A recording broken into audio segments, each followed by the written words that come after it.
ওই যে মুহাম্মদপুরের মতো জায়গায় মামুনুল হক সাহেব হুজুর দাঁড়াইছে, জীবন অবাস করতো না। আমি এটা কই কি লেগে জানেন?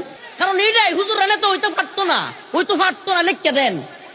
কারণ আরে সমাজে মানুষই ভালো না, তাইলে ভালো মানুষের নেতা বানাইতো কি লেগে?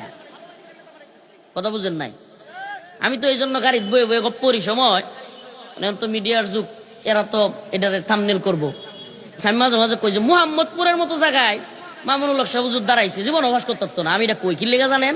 কারণ যেই জায়গায় চুরি চিন্তায় রাহাজানি বেশি, যেই জায়গায় কামি হইলো কিশোর গ্যাং এটা হেডা, যেই জায়গার মানুষই বেশিরভাগ হইলো ওই সাইজের, এরা চিন্তা করবো ওই সর্বনাশ, কত বড় মাওলানা সাহেব এমপি বানাইলে আমরা খায়াম কি? কথা বুঝুন না? বাস্তবতা এটা বানাইতো না এরা, কারণ এরা বানাইলে হেরারই সমস্যা। আরে আমাদের সমাজের তো 60% লোক মসজিদও গিয়া উঠতে চায় না, হুজুর আমার উজু নাই, আমার গোসলটা ঠিক নাই।